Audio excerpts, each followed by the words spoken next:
സച്ചി ചിലപ്പോൾ സന്തോഷിക്കുമായിരിക്കും. പക്ഷേ അയാൾക്ക് കിട്ടുന്നത് അർച്ചനയുടെ ശരീരം മാത്രമായിരിക്കും. മനസ്സ് കിട്ടില്ല.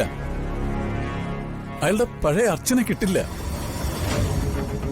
സച്ചിയുടെ വീട് അവൾക്ക് വെറും ഒരു കാരാഗ്രഹം മാത്രമായിരിക്കും. ആ ദുരന്തത്തിലേക്ക് എന്റെ സമൃദ്ധയെ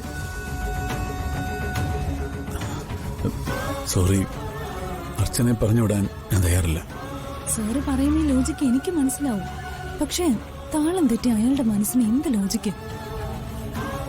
ഇനി നമുക്ക് തിരിച്ചൊന്ന് ചിന്തിച്ചാലോ സർ? ചിലപ്പോ സച്ചിയുടെ സ്നേഹം സാറ് പറയുന്ന ഈ ലോജിക്കിനേക്കാൾ വലിയൊരു ശക്തിയായി മാറിയാലോ? ആ സ്നേഹത്തിന്റെ ശക്തിയില് അർച്ചനയുടെ ഓർമ്മകൾ തിരിച്ചു കിട്ടിയാലോ? അങ്ങനെയും ചിന്തിച്ചൂടെ സർ? എന്തോ എനിക്കങ്ങനെ ചിന്തിക്കാൻ കഴിയുന്നില്ല. ഇത്രമാത്രം സാർ സമൃദ്ധിയെ സ്നേഹിക്കുന്നുണ്ടോ? സർ, ഇത് അപകടമാ. സച്ചിയോട് ചെയ്യുന്ന ഏറ്റവും വലിയ ദ്രോഹം. എനിക്കറിയാടോ. പക്ഷേ എന്റെ മുമ്പിൽ വേറെ വഴികളില്ല. അർച്ചനയ്ക്ക് ഓർമ്മകൾ തിരിച്ചു കിട്ടുന്നത് മാത്രമല്ല ഇപ്പോഴത്തെ എന്റെ പ്രശ്നങ്ങൾ. പിന്നെ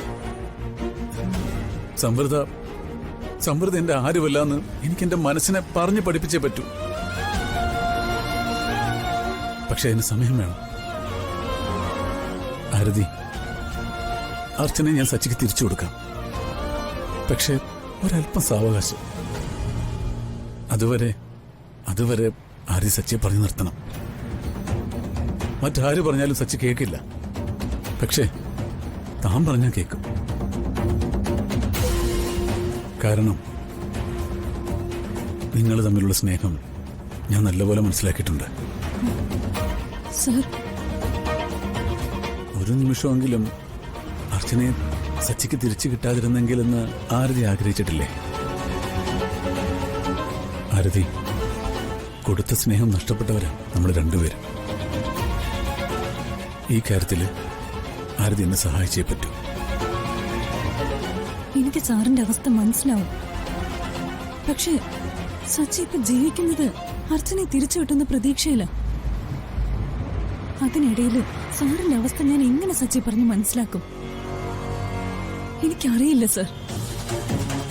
എങ്കിലും സച്ചിയോട് ഞാൻ സംസാരിച്ചു നോക്കാം. പക്ഷെ ഒന്ന് മാത്രം സാർ ഓർത്താ മതി. അർച്ചന സച്ചിയുടേതാ. സച്ചിയുടേത് മാത്രം.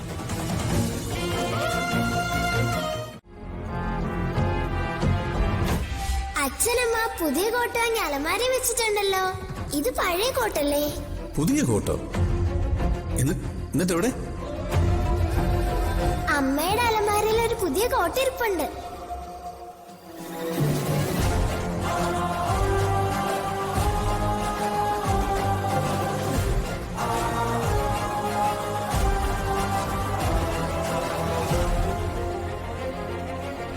സമൃദ്ധ എന്നിൽ നിന്നും എന്തോ മറയ്ക്കുന്നുണ്ട്.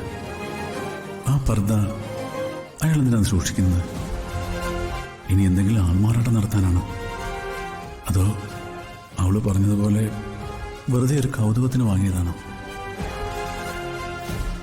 താൻ പർദ്ദ ഉപയോഗിക്കാറുണ്ടോ? ഇല്ല.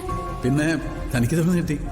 കഴിഞ്ഞ ദിവസം ഷോപ്പിങ്ങിന് പോയപ്പോ ഈ ഡ്രസ്സ് കണ്ടപ്പോ എനിക്ക് വല്ലാണ്ട് ഇഷ്ടം തോന്നി. വെറുതെ ഒരു കൗതുകത്തിന് വാങ്ങി വെച്ചതാ.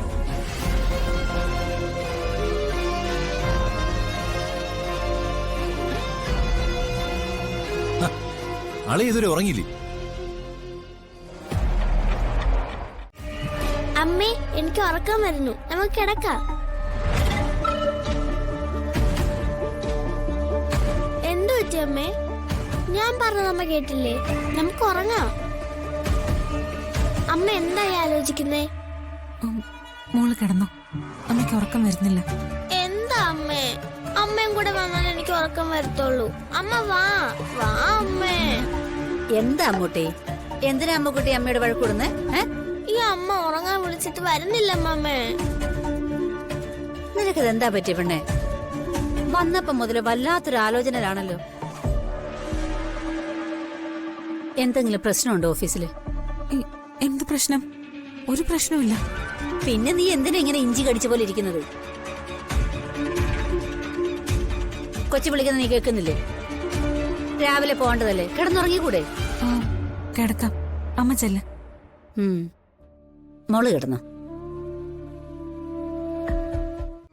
നമുക്ക് ഒരുമിക്കാനൊരു സ്ഥലവും മുഹൂർത്തവും ഒക്കെ ഞാൻ കണ്ടുപിടിച്ചിട്ടുണ്ട്. നാളെ രാവിലെ 11 മണിക്ക് ഹോട്ടൽ ലീല ഗേറ്റിന്റെ 22ാം റൂമിൽ ഞാൻ നിനക്ക് വേണ്ടി കാത്തിരിക്കും.